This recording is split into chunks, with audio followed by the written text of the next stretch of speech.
lebat bunganya serta buahnya. Walaupun hidup 1000 tahun, kalau tak sembahyang apa gunanya? Walaupun Bismillahirrahmanirrahim. Assalamualaikum warahmatullahi wabarakatuh. Alhamdulillahirabbil alamin. Allahumma shalli ala sayyidina Muhammad wa ala ali sayyidina Muhammad. Asyhadu an la ilaha illallah wa asyhadu anna Muhammadan rasulullah. Rabbi shrah li sadri wa yassir li amri wahlul 'uqdatam min lisani yafqahu qawli. Amma ba'du. Puji syukur kami panjatkan kehadirat Allah Subhanahu wa taala yang telah memberikan beribu-ribu nikmat iman, Islam, ihsan, sehat lahir batin. Shalawat serta salam marilah kita curahkan kepada junjungan kita Nabi besar Muhammad sallallahu alaihi wasallam, yang mana karena ajarannya dan tauladannya kita bisa hidup damai di muka bumi ini. Sebelumnya saya akan memperkenalkan diri saya terlebih dahulu. Nama saya Charudi Mawadilia. Saya mahasiswa jurusan Sistem Informasi di IKMI Rizkina. IKMI Rizkina yaitu Institut Komputer Manajemen dan Informatika yang beralamat di Jalan Sudarso, Cikarang, Blok A4, nomor 46, Cikarang Barat, Bekasi. Pada kesempatan ini juga saya mau mengucapkan terima kasih kepada seluruh manajemen IKMI Rizkina yang telah mendidik saya, yang telah memotivasi saya untuk senantiasa selalu belajar, selalu menuntut ilmu, hingga saya menjadi pribadi yang lebih baik. Dan maksud dan tujuannya dibuatnya video ini adalah untuk memenuhi tugas akhir dari mata kuliah saya, yaitu Sistem Informasi. Pada kesempatan ini saya akan membawakan tema yaitu tentang zakat. Namun sebelumnya saya akan melakukan pembahasan dulu tentang rukun Islam. Islam adalah menyerahkan diri sepenuhnya kepada Allah, lahir dan batin, tidak menunda-nunda, tidak malas-malasan, tidak menyimpang, dan juga tidak berbuat yang sia-sia. Islam adalah ketaatan kepada Allah ketika sendiri atau bersama orang lain dengan menjalankan perintah-perintahnya dan menjauhi larangannya. Alangkah mudahnya hal ini bagi orang yang dipermudah. Semoga kita termasuk orang yang diberi kemudahan oleh Allah Subhanahu wa taala. Namun kita perlu waspada karena syaitan yang memendam bara permusuhan akan terus berusaha melemahkan tekad kita, iman kita untuk melaksanakan agama ini. Syaitan akan terus mengajak kita bermalas-malasan, menunda-nunda perbuatan taat, serta syaitan akan menipu dan mendorong kita agar berbuat maksiat dan menyimpang. Dia akan menggambarkan kepada kita bahwa agama ini mengekang dari kebebasan, menyempitkan ruang gerak, dan menyanyiakan kemalasan kita. Syaitan akan memberikan gambaran yang paling jelek tentang agama ini agar kita menjauh dari agama ini, sehingga kita menjadi orang-orang yang binasa sebagaimana binasanya syaitan. Allah Subhanahu wa taala berfirman, sesungguhnya syaitan itu adalah musuh yang nyata bagimu, maka anggaplah ia musuhnya. Karena sesungguhnya syaitan itu hanya mengajak golongannya kepada mereka menjadi penghuni neraka yang menyala-nyala. Quran Surat Al-Fatir ayat 6. Agama Islam ini bersih dari semua gambaran jelek yang diberikan oleh setan dan musuh Islam. Agama ini adalah agama yang hak, benar, agama keadilan, agama kebebasan yang sebenarnya. Agama Islam adalah agama yang mudah, ringan, kebahagiaan dan kemajuan. Perhatikanlah usul agama ini agar kita bisa mengkiaskannya kepada cabang-cabangnya.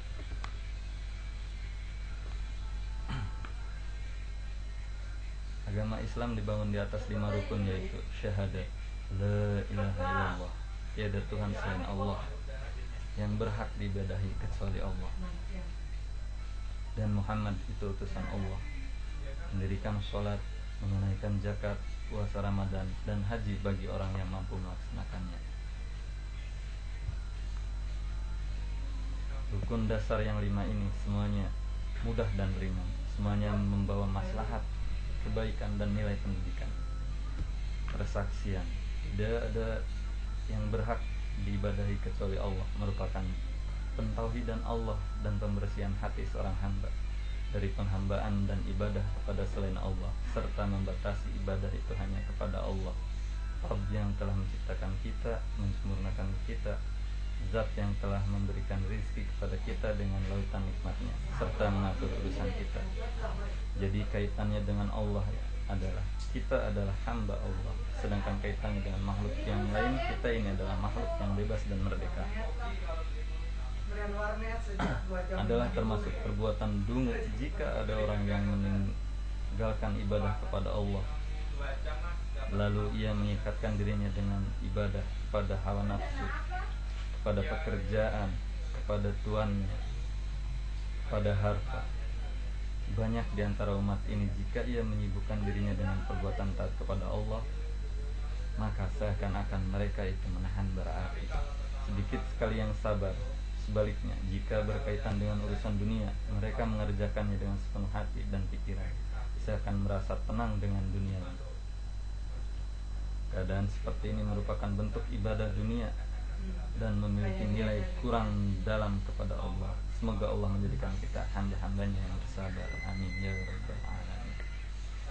Adapun persaksian bahwa Muhammad itu adalah utusan Allah, ini merupakan pemurnian ittiba, hanya kepada beliau, bukan kepada makhluk yang lain. Beliau adalah utusan Allah yang diberi tugas menyampaikan risalah ini kepada manusia. Oleh karena itu, manusia diwajibkan untuk mengikutinya. Para rasul akan dimintai pertanggungjawaban tentang tugas menyampaikan risalah. Adapun kita akan ditanya tentang kewajiban ittiba atau keikutsertaan. Allah Subhanahu wa taala berfirman dalam surat Al-A'raf ayat 6. Maka sesungguhnya kami akan menanyai umat-umat yang telah diutus rasul-rasul kepada mereka, dan sesungguhnya kami akan menanyai pula rasul-rasul. Sesungguhnya masing-masing orang dalam beramal menempuh satu di antara dua jalur, jalan para nabi atau jalan orang yang sesat lagi membangkang. Perhatikanlah dua jalan tersebut, manakah yang lebih lurus dan lebih mendapatkan hidayah. Rukun kedua yaitu sholat. Alangkah ringan, mudah, alangkah bermanfaatnya sholat bagi hati, badan, individu dan masyarakat. Sholat adalah penghubung antara seorang hamba dengan Rabb-nya. Seorang hamba tidak akan melakukan salat kecuali dalam keadaan suci. Seorang hamba berdiri di hadapan Rabb-nya dengan penuh khusyuk dan khudu. Seorang hamba mendekatkan diri kepada Rabb-nya dengan zikir, bacaan ruku, berdiri dan sujud yang disyariatkan, lalu memohon kepada Rabb-nya untuk kebaikan dunia dan akhirat. Itulah seorang hamba dalam melakukan sholat. Dan sholat itu juga diantara yang dapat menjadi penyebab terhapusnya dosa serta mencegah seorang hamba dari perbuatan keji dan munkar. Allah berfirman, Inna sholata tanha anil fahsai wal munkar. Sesungguhnya sholat itu mencegah dari perbuatan keji dan munkar. Quran Surat Al-Ankabut ayat 45. Kemudian rukun Islam yang ketiga yaitu zakat, di mana materi zakat ini akan saya ulas lebih dalam lagi. Zakat merupakan jumlah yang sangat kecil dan dikeluarkan dari harta-harta kita untuk memenuhi kebutuhan hidup saudara-saudara kita, juga untuk memperbaiki masyarakat kita. Zakat itu dapat membersihkan harta yang menyucikan jiwa kita dari sifat bakhil. Zakat juga membersihkan hati dari dosa-dosa.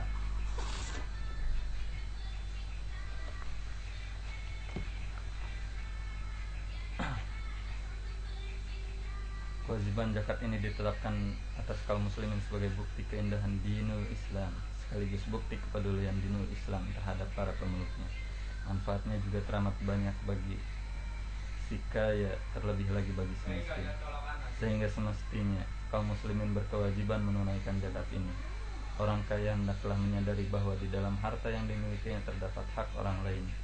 Tidaklah mereka takut kepada azab Allah yang disediakan bagi orang-orang yang enggan menunaikan zakat. Di antara azab Di antara azab yang Allah siapkan bagi orang-orang yang menunaikan zakat padahal sudah memenuhi syarat wajib zakat, sebagaimana Allah nyatakan dalam firman-Nya, dan orang-orang yang menyimpan emas dan perak dan tidak menafkahkannya pada jalan Allah, maka diberitahukanlah kepada mereka bahwa mereka akan mendapatkan siksa yang pedih pada hari dipanaskan emas perak itu di dalam neraka Jahannam, lalu dibakarnya dahi mereka, lambung, punggung mereka, lalu dikatakan kepada mereka, inilah harta benamu yang kamu simpan untuk dirimu sendiri,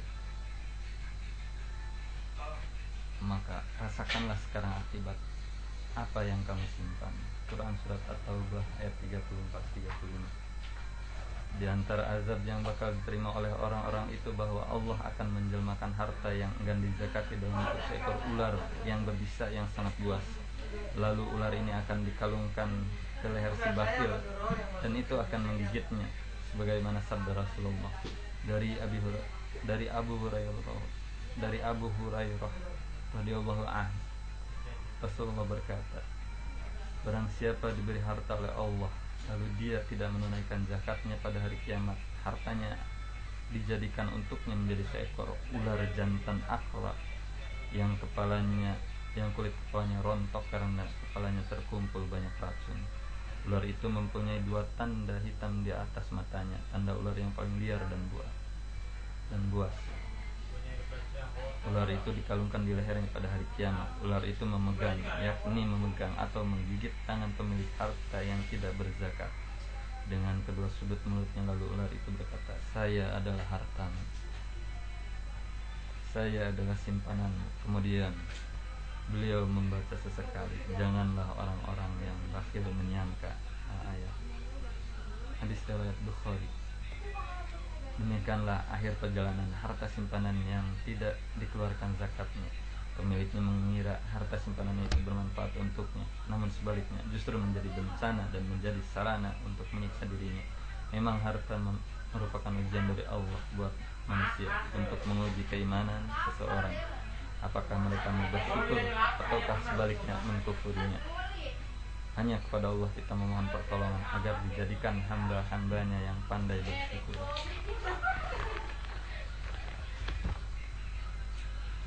Namun sangat disayangkan, banyak di antara orang-orang yang mengaku muslim mudah sekali baginya untuk mengeluarkan harta dalam jumlah banyak.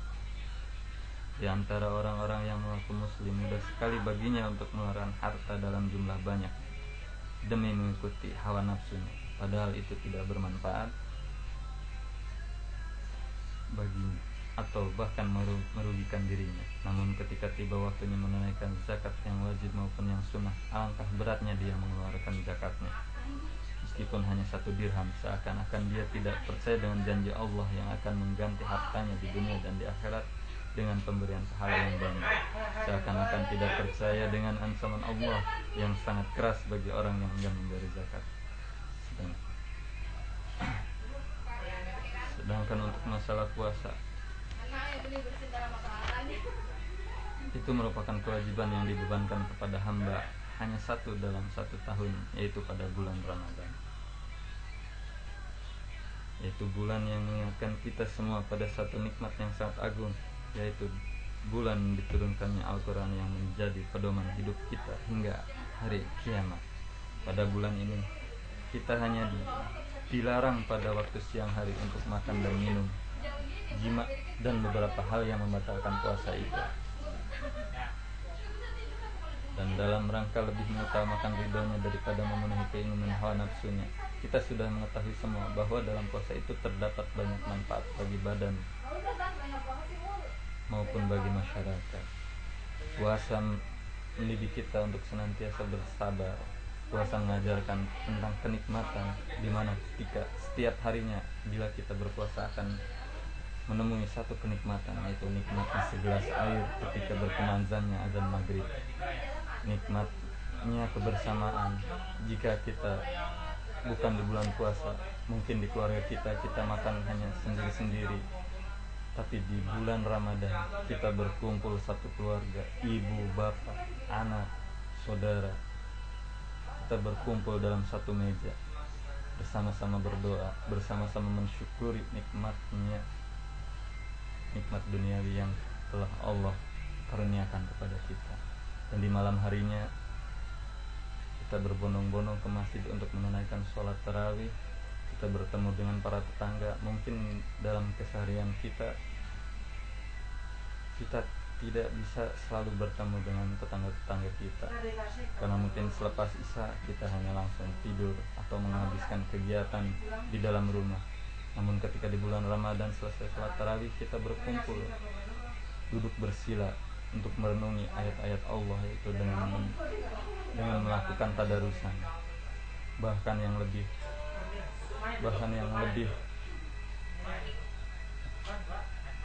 ibadah yang lebih mantap lagi, yaitu kita beriktikaf di masjid, berzikir, merenung, melakukan sholat malam hingga datangnya waktu sahur. Setelah datang waktu sahur, kita melakukan sholat berjamaah.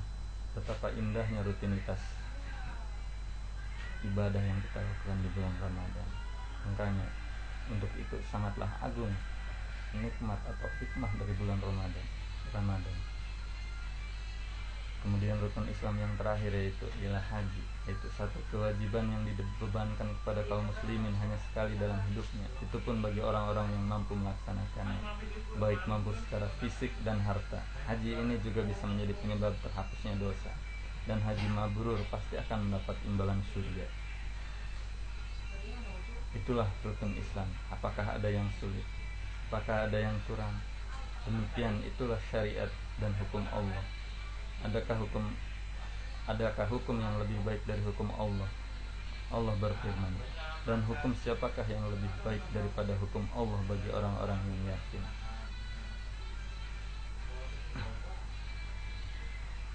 Islam adalah kebahagiaan dan kemuliaan di dunia dan di akhirat bagi pemeluknya.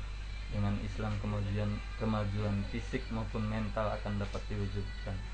Barang siapa yang meragukan hal ini, hendaklah dia mau meluangkan waktu untuk menengok sejarah permulaan Islam.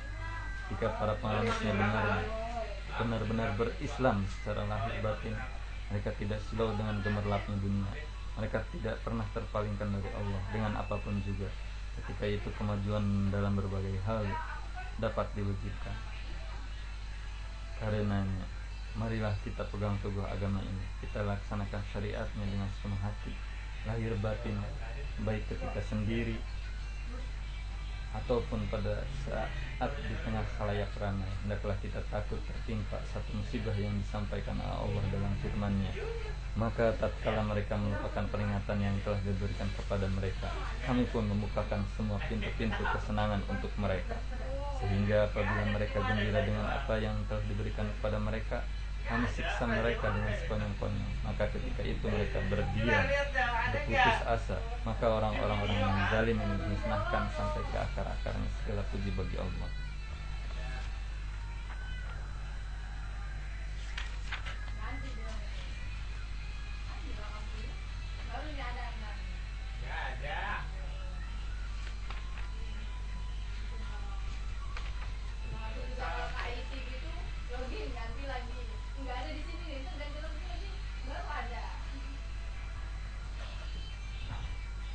Materi bahasan selanjutnya yaitu syarat, wajib, dan cara mengeluarkan zakat.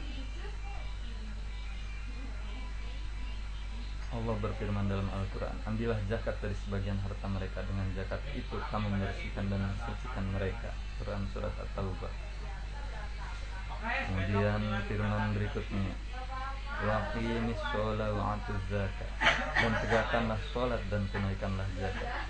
Kemudian ada dalil dari sunnah, yaitu hadis yang diriwayatkan oleh Al-Bukhari dan Muslim dari Ibnu Abbas bahwa ia berkata, sesungguhnya ketika Rasulullah mengutus Mu'adz bin Jabal ke Yaman, beliau berkata, sesungguhnya engkau akan mendatangi suatu kaum dari ahli kitab. Karena itu, jika engkau menjumpai mereka, serukanlah pada mereka syahadat. Tidak ada yang berhak disembah dengan hak kecuali Allah, dan Muhammad adalah utusan Allah. Jika mereka mentaati engkau dalam hal itu, maka ajarilah mereka bahwa Allah telah mewajibkan atas mereka sholat 5 waktu dalam sehari semalam. Jika mereka telah mentaatimu dalam hal tersebut, maka ajarilah mereka bahwa Allah telah mewajibkan atas mereka untuk bersedekah atas harta mereka. yang diambil dari orang-orang kaya mereka dan dibagi-bagikan kepada para fakir miskin dari mereka. Jika mereka telah mentaatimu dalam hal tersebut, maka hindarilah terhadap harta-harta berharga mereka dan takutlah dari doa-doa orang yang dizalimi, karena tidak ada penghalang darinya dengan Allah. Sedangkan dalil dari ijma, kaum muslimin telah bersepakat atas kewajibannya sebagaimana telah dinukilkan oleh Ibnu Qudamah dan Ibnu Rushd. Kewajiban ini tentunya memiliki syarat dan cara yang harus diperhatikan kaum muslimin sehingga dapat menunaikan kewajibannya membayar zakat dengan benar dan tepat. Syarat wajib mengeluarkan zakat. Syarat wajibnya mengeluarkan zakat adalah sebagai berikut. Yang pertama adalah Islam. Islam menjadi syarat wajib mengeluarkan zakat dengan dalil hadis Ibnu Abbas di atas. Hadis ini merupakan kewajiban zakat pada mereka menerima 2 kalimat syahadat dan kewajiban sholat. Hal ini tentunya menunjukkan bahwa orang yang belum menerima Islam tidak berkewajiban mengeluarkan zakat. Kedua, merdeka. Tidak diwajibkan zakat pada budak sahaya, orang yang tidak merdeka atas harta yang dimilikinya, karena kepemilikannya tidak sempurna. Demikian juga budak yang sedang dalam perjanjian pembebasan atau al-mukatib tidak diwajibkan menunaikan zakat, karena berhubungan dengan kebutuhan membebaskan dirinya dari perbudakan. Kebutuhannya ini mendesak dari orang merdeka menanggung hutang atau gharim, sehingga sangat pantas sekali tidak diwajibkan. Yang ketiga adalah berakal dan balik. Dalam hal ini masih diperselisihkan, yaitu berkaitan dengan permasalahannya zakat harta anak kecil dan orang gila. Yang rajih atau kuat, anak kecil dan orang gila tidak diwajibkan mengeluarkan zakat, akan tetapi kepada wali yang mengelola hartanya diwajibkan untuk mengeluarkan zakatnya, karena kewajiban zakat merupakan dengan hartanya. Terus yang keempat adalah memiliki nisab. Makna nisab di sini ialah ukuran atau batas terendah yang telah ditetapkan oleh syar'i atau agama untuk menjadi pedoman yang menentukan kewajiban mengeluarkan zakat bagi yang memiliki nisab. Jika sampai pada ukuran tersebut, orang yang memiliki harta dan telah mencapai nisab atau lebih diwajibkan mengeluarkan zakat dengan dasar firman Allah. Dan mereka bertanya kepadamu apa yang mereka nafkahkanlah, katakanlah yang lebih dari keperluan. Demikianlah Allah menerangkan ayat-ayatnya kepadamu supaya kamu berpikir. Quran Surat Al-Baqarah ayat 219. Makna al-afwu adalah harta yang telah melebihi kebutuhan. Oleh karena itu, Islam menetapkan nisab sebagai ukuran kekayaan seseorang. Terus untuk selanjutnya adalah syarat-syarat nisab. Adapun syarat-syarat nisab ialah sebagai berikut. Yang pertama, harta tersebut di luar kebutuhan yang harus terpenuhi oleh seseorang, seperti makanan, pakaian, tempat tinggal, kendaraan, dan alat yang dipergunakan untuk mata pencaharian. Harta yang akan dizakati telah berjalan selama 1 tahun atau sudah 1 haul terhitung dari hari kepemilikan nisab, dengan dalil hadis Rasulullah. Tidak ada zakat atas harta kecuali yang telah melampaui 1 haul atau 1 tahun.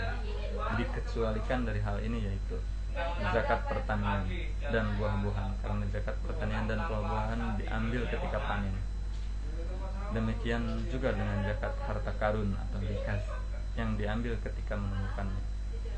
Misalnya, jika seorang muslim memiliki 35 ekor kambing, maka ia tidak diwajibkan berzakat karena nisab bagi kambing itu 40 ekor. Kemudian jika kambing-kambing tersebut berkembang biak sehingga mencapai 40 ekor, maka kita menghitung 1 tahun setelah sempurna nisab tersebut. Nisab, ukuran dan cara mengeluarkan zakatnya. Untuk nisab emas, ukuran dan zakatnya ialah nisab emas sebanyak 20 dinar. Dinar yang dimaksud ialah dinar Islam. Ukuran 1 dinar setara dengan 4,25 gram emas. Jadi 20 dinar itu setara dengan 85 gram emas murni. Demikian ini yang ditetapkan oleh Syekh Muhammad Al-Utsaimin dan Yusuf Kardawi.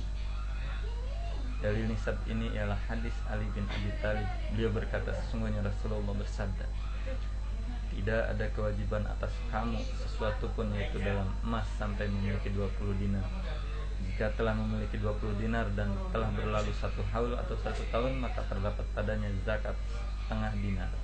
Selebihnya dihitung sesuai dengan hal itu, dan tidak ada zakat pada harta kecuali setelah 1 tahun. Kemudian dari nisab tersebut diambil 2,5% atau 1/40. Dan kalau lebih dari nisab dan belum sampai pada ukuran kelipatannya, maka diambil dan diikutkan dengan nisab yang awal. Demikian menurut pendapat yang rajih atau kuat. Misalnya, seorang memiliki 87 gram emas yang disimpan, maka jika telah sampai haulnya, wajib atasnya untuk mengeluarkan zakatnya sebesar 87/40, yaitu 2,175 gram atau uang seharga tersebut.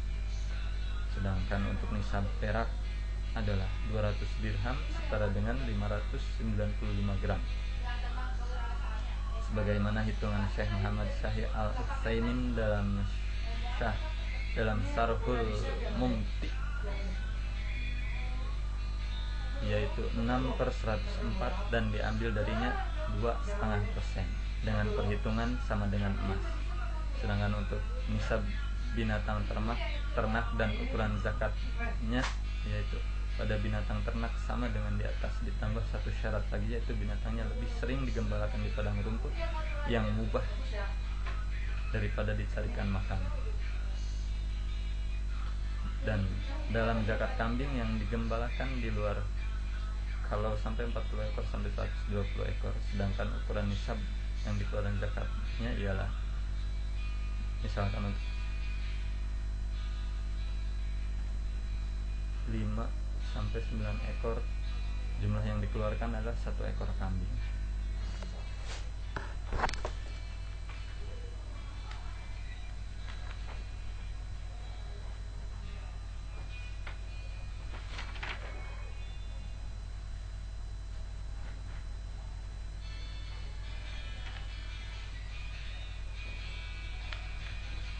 Berikut ini adalah kewajiban zakat yang diperintahkan Rasulullah SAW atas kaum muslimin dan diperintahkan Allah melalui Rasulnya.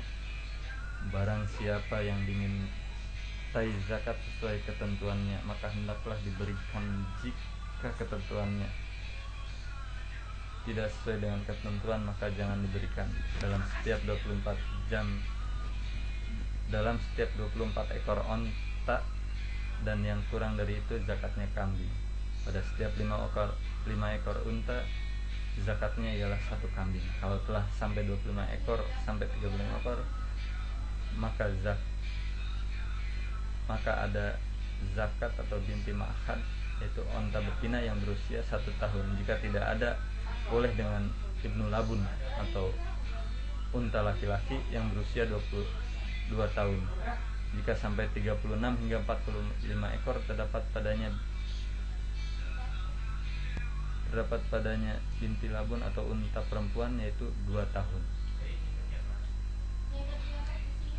Sedangkan untuk nisab zakat hasil pertanian dan buah-buahan serta ukuran zakatnya ialah zakat hasil pertanian dan buah-buahan disyariatkan dalam Islam dengan dasar firman Allah Subhanahu wa taala, yang artinya, dan dialah yang menjadikan kebun-kebun yang terjunjung dan yang tidak berjunjung, pohon korma, tanam-tanaman yang bermacam-macam, buah zaitun dan delima yang serupa bentuk dan warnanya dan tidak sama rasanya. Makanlah dari buahnya yang bermacam-macam itu bila dia berbuah, dan tunaikanlahnya di hari memetik hasilnya dengan dikeluarkan zakatnya, dan janganlah kamu berlebih-lebihan. Sesungguhnya Allah tidak menyukai orang yang berlebih-lebihan. Adapun nisabnya ialah 5 wasyak berdasarkan sabda Rasulullah SAW, tidak ada di bawah 5 wasak zakat. 1 wasak setara dengan 60 syak, sedangkan 1 syak setara dengan 2,175 kg atau 3 kg. Demikian menurut takaran Lajnah Daimah li Al-Fatwa Al-Bukhut, yaitu komite tetap fatwa dan penelitian Islam di Saudi Arabia. Berdasarkan fatwa dan ketentuan resmi yang berlaku di Saudi Arabia, maka nisab zakat hasil pertanian adalah 300 syak kali 3 kg, yaitu 19 kg. Adapun ukuran yang dikeluarkan bila pertanian itu didapatkan dengan cara pengairan menggunakan alat penyiram tanaman, maka zakatnya sebanyak 1/20-nya atau 5%. Dan jika pertanian itu diairi dengan hujan, maka zakatnya sebanyak 1/10 atau 10%. Ini berdasarkan sabda Rasul.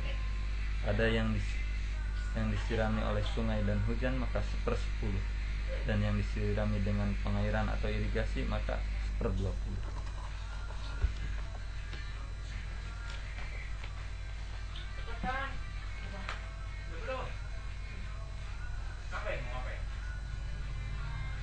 Bila dicontohkan dengan seorang petani berhasil menuai hasil panennya sebanyak 1000 kg, maka zakat yang dikeluarkan bila dengan pengairan atau alat siram tanaman ialah 1000 kali 1/20 atau 50 kg. Bila diairi dengan air hujan maka sebanyak 1000 dikali 1/10 100 kg. Nisab zakat yang sedangkan untuk nisab perniagaan atau barang dagangan, ukuran zakatnya itu persyariatan zakat barang dagangan masih diperselisihkan para ulama. Menurut pendapat yang mewajibkan zakat perdagangan nisab, ukuran zakatnya sama dengan nisab dan ukuran zakat emas. Adapun syarat yang mengeluarkan zakat perdagangan sama dengan syarat ada pada zakat yang lain dan ditambah dengan 3 syarat lainnya, itu yaitu 1. Memilikinya dengan tidak dipaksa seperti dengan membeli, menerima hadiah dan yang sejenisnya. Memiliki dengan niat untuk perdagangan, dan yang ketiga adalah nilainya telah sampai nisab. Seorang pedagang harus menghitung jumlah nilai barang dagangan dengan harga asli atau harga beli, lalu digabungkan dengan keuntungan bersih setelah dipotong hutang. Misalnya, seorang pedagang menjumlah barang dagangannya pada akhir tahun dengan jumlah total sebesar 200 juta dan laba bersih sebesar 50 juta, sementara itu ia memiliki hutang yang banyak 100 juta, maka perhitungannya sebagai berikut. Modal dikurangi hutang, misalkan modalnya 200 juta dikurangi hutang 100 juta sama dengan 100 juta. Jadi jumlah harta zakat adalah 100 juta ditambah 50 juta sama dengan 150 juta. Zakat yang harus dibayarkan adalah 2,5% dari 150 juta, yaitu 3.750.000.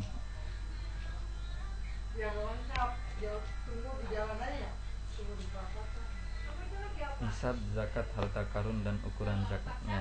Harta karun yang ditemukan wajib dijakati secara langsung tanpa mensyaratkan nisab dan haul, berdasarkan keumuman sabda Rasulullah, yaitu wa fi rokazil humus. Dalam harta karun temuan terdapat 1/5 zakatnya. Cara menghitung nisab yaitu dalam menghitung nisab terjadi perbedaan pendapat, yaitu pada masalah apakah yang dilihat nisabnya selama setahun ataukah hanya dilihat pada awal dan akhir tahun saja. Al-Iman An-Nawawi berkata, menurut mazhab kami, yaitu Imam Syafi'i, mazhab Malik, Ahmad dan Jumhur, adalah disyaratkan pada harta yang wajib dikeluarkan zakatnya, dan dalam pengeluaran zakatnya berpedoman pada hitungan haul, yaitu 1 tahun, seperti emas, perak, binatang, ternak. Keberadaan nisab pada semua haul selama 1 tahun, sehingga kalau nisab tersebut berkurang pada satu ketika dari haul, maka terputuslah hitungan haulnya, dan kalau sempurna lagi setelah itu, maka dimulai perhitungannya lagi ketika nisab tersebut. Inilah pendapat yang rajih insyaallah. Misalnya nisab tercapai pada bulan Muharram 1423 Hijriah, lalu bulan Rajab pada tahun itu ternyata hartanya berkurang dari nisabnya, maka terhapuslah perhitungan nisabnya. Kemudian pada bulan Ramadan pada tahun itu juga hartanya bertambah hingga mencapai nisab, maka dimulai lagi perhitungan pertama dari bulan Ramadan tersebut. Demikian seterusnya sampai mencapai 1 tahun, lalu dikeluarkanlah zakatnya.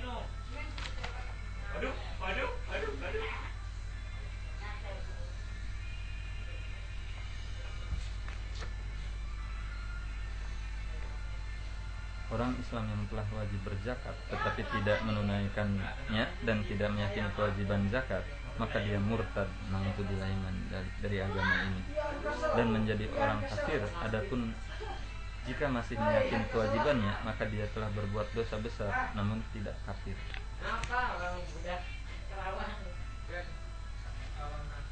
Sedangkan untuk zakat profesi, yaitu maraknya pemikiran adanya zakat profesi yang kini berkembang kiranya menjadi persoalan dan tanda tanya besar bagi kalangan sebagian para pekerja profesional di berbagai institusi. Zakat profesi ini bahkan sudah diberlakukan. Bagaimanakah tinjauan di atas pemberlakuan zakat profesi ini? Ikut kami hadirkan sidang pembaca, yaitu tanya jawab tentang zakat dari fatwa Al-Lajnah Ad-Daimah lil Al-Buhuts Alamiyah Al-Afa, disusun oleh Syekh Ahmad bin Abdul, seorang pegawai. Gaji bulannya diberikan secara tidak tetap, kadang pada bulan tertentu diberikan kurang dari semestinya, pada bulan lain diterima pada pertama kali sehingga mencapai haul 1 tahun, sedangkan sebagian gaji yang lain belum memenuhi haul 1 tahun dan ia tidak mengetahui jumlah gaji pasti diterimanya setiap bulan. Bagaimana cara ia menzakatkannya? Tersebut pertanyaan di atas.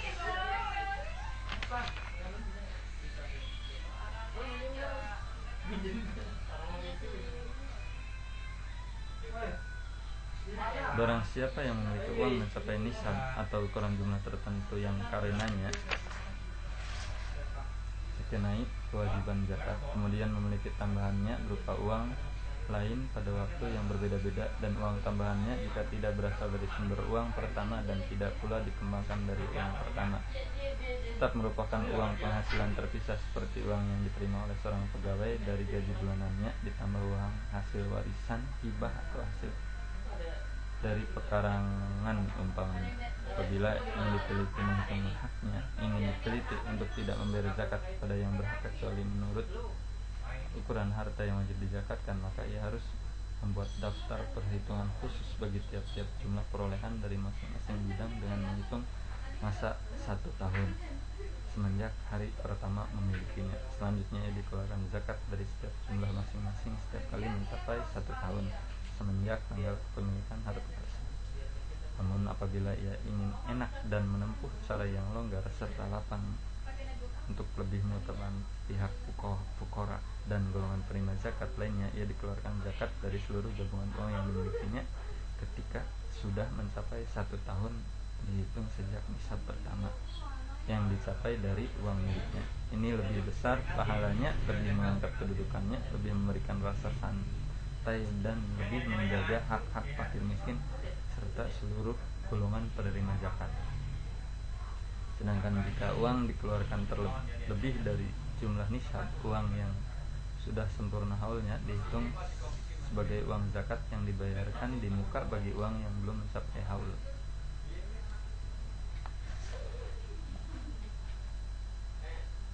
Demikianlah materi singkat yang dapat saya sampaikan. Mudah-mudahan bisa membawa manfaat bagi kita semua. Mungkin dalam penyampaiannya banyak kesalahan dan kekurangan, namun materi yang saya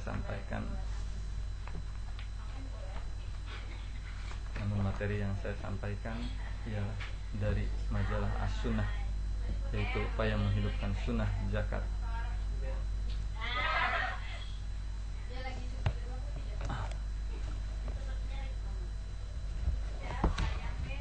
Mungkin banyak kekurangan, mungkin ada kesalahan, semuanya itu hanya datang dari diri saya.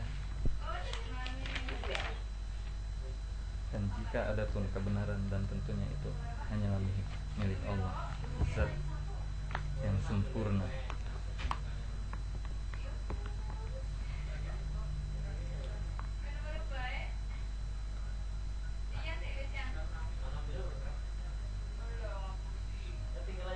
Demikianlah materi yang bisa saya sampaikan. Terima kasih. Assalamualaikum warahmatullahi wabarakatuh.